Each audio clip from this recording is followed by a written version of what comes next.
Hello, hello, hello, mesdames et messieurs. Mick Ruby here. Travel football, of course. Where is Mick now? I'm on the road to.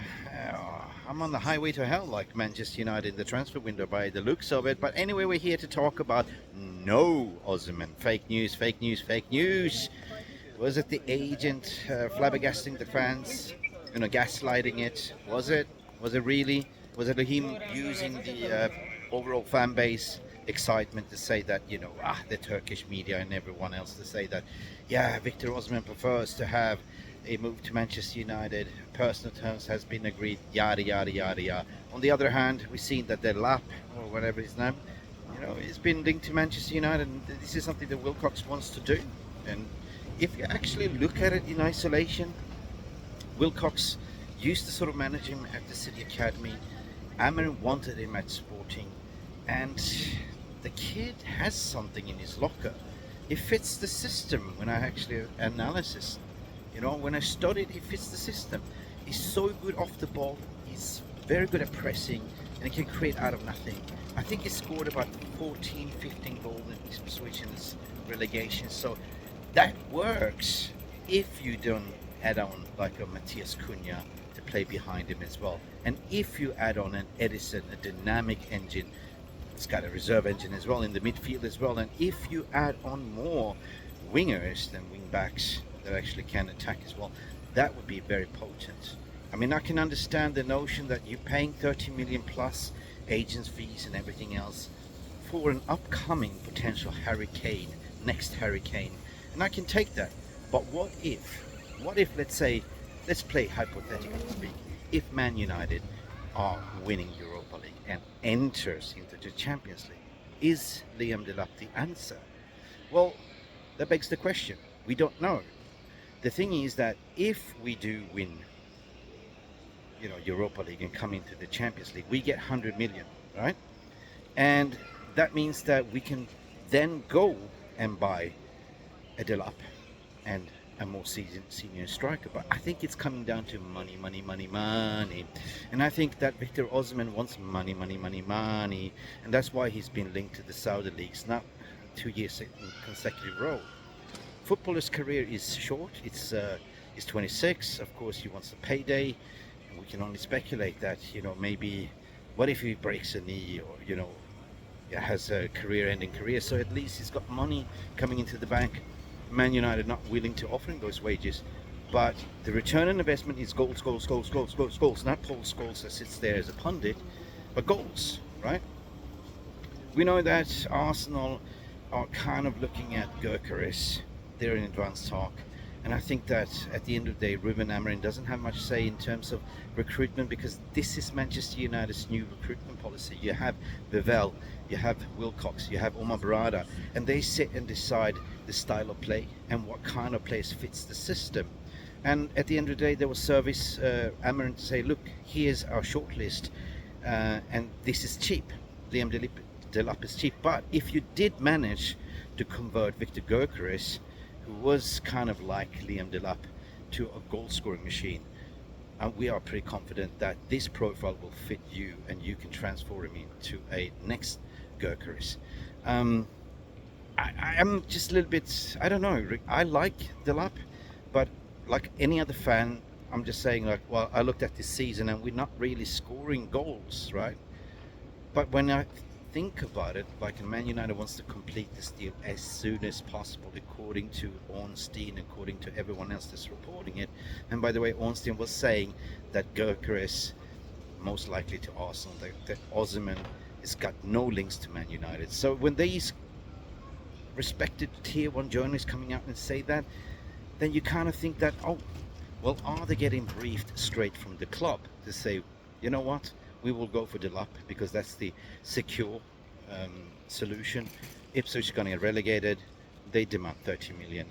We can offer 35. We can do these installments. And same thing with, Wolves with Matteus Cunha. We're not going to pay their release clause. We're going to offer a little bit more so we can actually do the amortization, similar to what we did with Manuel Ugarte. We pay 5 million extra, and we can actually split that in 5. So some people say, well, how can we afford about 90 million? Well, it won't be 90 million, right? So if you do 5 installments, it'll be like what? 30 million, spend on 2 players, and then we can go on, right? Um, but that is my train of thought. I don't mind Liam DELAP. I like him. You know, he's far more better upgrade than Rasmus Højlund, and I think that we can send Rasmus Højlund to boot camp or send him to Serie A on a seasonal loan, or Garnacho might stay as well. But if you add on another striker that can offer something in terms of goals, you can rotate, you can have Chido Obi Martin as a third striker as well, then we're good. Plus you have Xerxes as well. And that could be the answer for a goal drought that we are looking for. So is Liam DELAP the answer, or would you still go and hope that if Man United goes all the way to the Champions League, that we will get a Victor Osimhen or a Gyökeres? I don't think so. I think that this money that Man United are trying to cut costs, corners, and trying to gain will be spent more on getting more players into the squad than rather splash the cash on a more expensive, you know, proven entity. But then we're looking at, well, hang on, Mick, we need leaders on the pitch. Well, walk with me. And we have leaders on the pitch.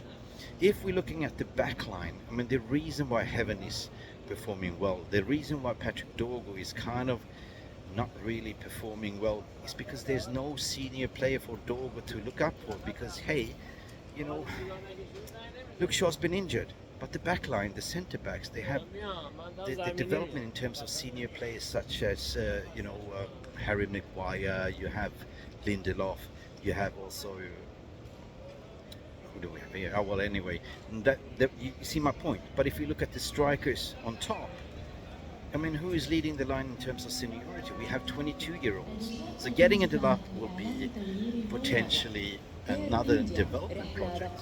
But, however, you add on Cunha behind him and you have a different output. You know, Cunha, very, very much a driver of the ball, very much a presser. Same with DELAP. DELAP can score left, right, centre, but I don't see him score much headers, in my opinion. But headers, somebody else can score in terms of Casemiro bombing forward as well. Anyway, this is just my thoughts and feelings. This is not going to be the transfer window what we do expect. Of course, we want to go for the development, we're going to go for the youth, we're going to promote academy players, and it's going to be so important to see that Ruben Amorim is actually rotating the squad in the Premier League. Let's face it, it's a dead rubber right now. We're not playing for anything. That doesn't matter. We cannot be relegated. So just go and experiment, Ruben. Just go and give the youth a chance. That gives you an opportunity before the preseason to say, hey, listen, Morehouse is not bad. You know, Fletcher is not bad. You have Seka Kone you can integrate as well. Not bad.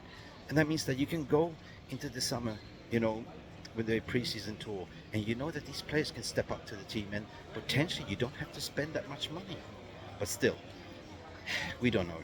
So far, there's rumor mills going around. There's a lot of reports going. But the biggest disappointment is, of course, Victor Osimhen. And I believe it was more his agent filling out the fillers to the Turkish press, and it was a domino effect. So disappointed. I really wanted Osimhen, but it doesn't look like there is any interest according to David Ornstein. Let me know what you think. Is Liam DELAP not a bad shout when you look at it in isolation, and if you add on players around him as well, so we can build a squad around that? Let me know in your thoughts and feelings. I'm boarding a flight. I'm on my way. I'm in Doha, Qatar. I don't see Sheikh Yassim here. Where's Sheikh Yassim? Hello. Hey, there's no Sheikh Yassim.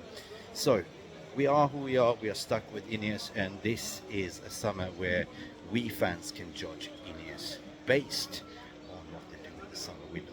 This is not the maiden season, but this is a season when Ineos actually have full footballing operations in place and scouting. So it's doom and dust for Ineos here. They can't get it wrong. Anyway, 6 weeks out to the transfer window. I'm getting more excited. Premier League is over, but however, we still have Europa League. It's been Mick Ruby here reporting from Doha, Qatar. Guys, if you haven't subscribed, subscribe. If you haven't, smash the like button. Do it right now. Just do it. Finger that like button and let me know in the comment section, what do you think? I like to read your comments. See you till the next time. Glory, glory, Man United. I'm out of here. Peace.